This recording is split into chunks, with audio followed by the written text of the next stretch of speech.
Good morning friends, welcome back to my YouTube channel. तो आप लोग कैसे हैं? आशा करती हूँ आप लोग बहुत अच्छे होंगे। तो चलिए आज हम आप लोगों से के लिए बहुत ही यूज़फुल टिप्स लेकर के आई हूँ। क्या होता है, हमारे घर में सिलाई मशीन होती है और हमें कोई कपड़ा सिलना होता है और हमारी मशीन बहुत ही जाम चलती है। तो इसको हम किस तरह से अपने आप सही कर सकते हैं। तो इसका सारा पार्ट मैं निकाल ली हूँ। इसमें छोटा सा टुकड़ा धागे का अगर फंस जाता है तो हमारी मशीन नहीं चलती है। तो इसके लिए क्या करना है, इसको खोल के पूरा और फिर उसमें तेल डाल के और फिर से बॉबिन लगा करके और जिस तरह से हम खोलते हैं उसी तरह से इसको हम कस देते हैं। तो देखिए इस तरह से हमने इसको लगा दिया है और तेल डाल दिया है थोड़ा सा। और तेल डालने के बाद में जो ऊपर होता है उसको भी कपड़े से पोंछ देते हैं, क्योंकि नहीं पोंछेंगे तो धागा फंसा रह जाएगा, तो फिर से मशीन हमारी टाइट चलने लगेगी और धागा तोड़ेगी। तो इस तरह से ये बहुत ही यूज़फुल टिप्स है, आप लोग ज़रूर एक बार फॉलो करना। क्योंकि मशीन बनवाने जाना बहुत ही किसी सब लोग सोचते हैं कहाँ जाएं। कभी कभी ऐसा होता है ना कि कोई घर पे नहीं होता, हमको कोई कपड़ा सिलना है तो हम अपने आप ही मशीन को खोल करके रिपेयर कर सकते हैं। तो इस तरह से देखिए मैंने इसको कस दिया है। अब इसको हम उसी में लगा करके जिस तरह से लगी थी उसको हम थोड़ा सा घुमा लेते हैं और जिधर से हो रहता है उसी तरह से इसको हम फिक्स कर देंगे जिस तरह से हमने खोला था। और देखना मेरी मशीन बहुत ही अच्छे से चलने लगेगी, क्योंकि हर कोई सोचता है कि चलिए कुछ ना कुछ सिलते हैं। तो देखिए कितनी आसानी से हमारी मशीन चलने लगी, और नहीं तो बहुत टाइट चल रही थी। तो अब क्या करेंगे, धागा लगा करके आपको हम सिल के दिखाते हैं कि कितनी ईजिली हमारी ईजी मशीन चलने लगी है। तो आप भी अपने जो है इस मशीन को अपने आप ही सही कर सकते हैं। तो ये देखिए इस तरह से हम इसमें कपड़ा सिल रहे हैं। अभी मैं आपको ब्लाउज़ की कटिंग बताऊंगी कि किस तरह से, जैसे डिजाइन वाला ब्लाउज़ होता है, हमें उसको जो टेलर हैं उनको तो पता है किस तरह से हम काटें, और हम लोग लेडीज़ें जो घर पे अपने आप सिलते हैं तो कभी कभी कंफ्यूज हो जाते हैं कि किस तरह से हम इसकी कटिंग करें कि डिज़ाइन हमारी दोनों साइड में अच्छे से सीधी आए। तो ये देखिए हमारे ये 2 पीस हैं, दोनों पीसों में मैं आपको दिखाती हूँ किस तरह से काटना है। तो पहले हम इस खोल लेंगे कपड़े को, फिर उल्टा कर लेते हैं। उल्टा करने के बाद पहले तो ऐसे काटते थे, लेकिन जब डिज़ाइन वाला होता है तो इस तरह से हम इसको लंबाई में फोल्ड कर लेते हैं कि नीचे की डिज़ाइन नीचे आए और ऊपर में हमें डिज़ाइन नहीं चाहिए होती। तो ये क्या करें, हम इसकी लंबाई ले लिए हैं 15 इंच, और ये अंदर का गला हमारा है 6 इंच का है। आप पीछे का गला बढ़ा सकते हैं, मेरा ये 8 इंच का बनाई हूँ। और 6 इंच की हम आस्तीन का निशान लगा दिए हैं, और 10 इंच की हम इसमें डाल दिए हैं प्लेट के लिए।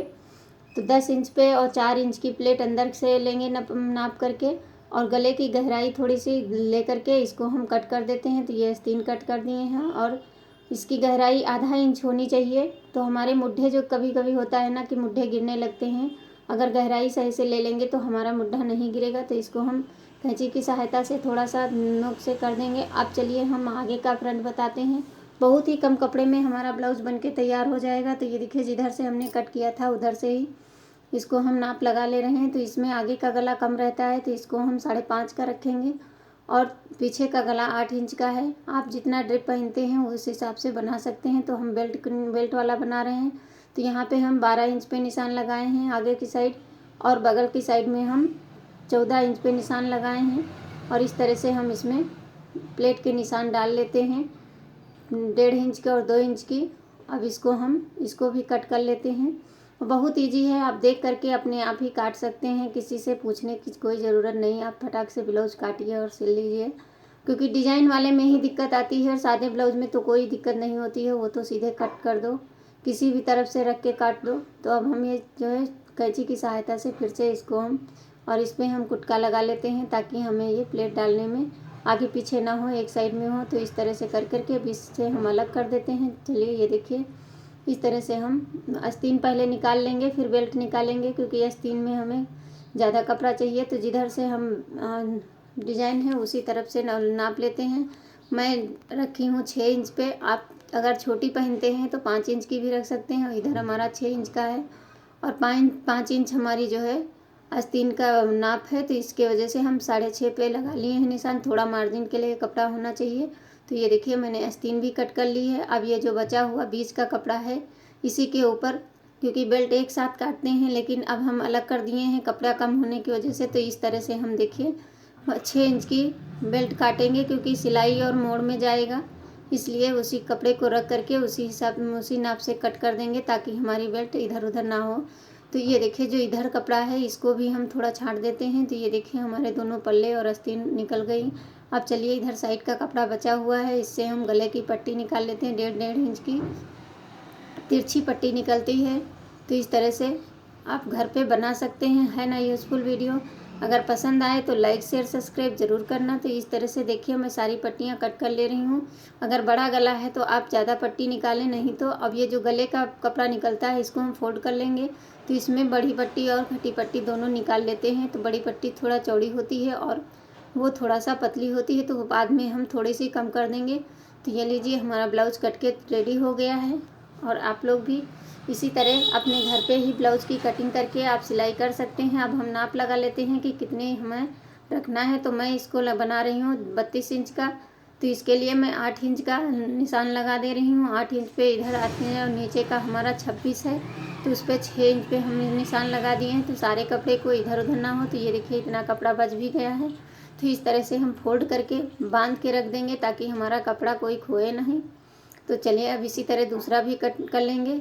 तो कभी कभी क्या होता है फ्रिज में हम आटा रख देते हैं, आटा हमारा जो है बहुत टाइट हो जाता है, उससे हमें रोटी पराठा बनाने में बहुत ही दिक्कत होती है और परेशानी भी होती है, क्योंकि जल्दी में हो और आटा हमारा टाइट होगा तो पराठा मुलायम नहीं बनेंगे। तो इसके लिए क्या करना है, एक गर्म भगोने में थोड़ा सा गर्म पानी ले लें, उसमें इसको ढक्कन लगा करके और 10 मिनट के लिए छोड़ दें। तब तक और काम करते रहेंगे, उतनी देर में हमारा आटा एकदम सॉफ्ट हो जाएगा।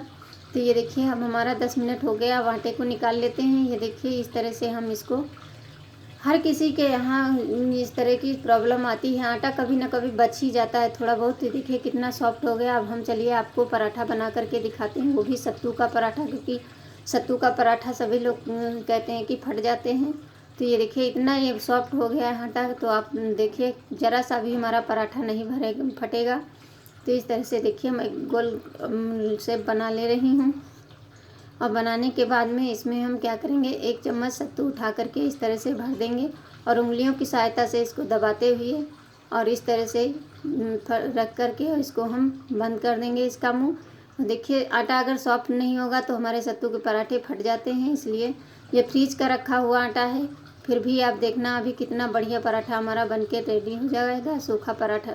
सूखा आटा लगा करके और बेल देते हैं। देखिए कहीं से भी फटेगा नहीं और बहुत ही मुलायम पराठा हमारा बनके तैयार हो जाएगा। तो अगर हमारी वीडियो आप लोगों को ज़रा सी भी पसंद आती है तो लाइक शेयर सब्सक्राइब ज़रूर करना। तो इस तरह से देखिए मैं डाल करके और इसको हम घी लगा के सेक देते हैं और बहुत ही बढ़िया पराठा बनता है।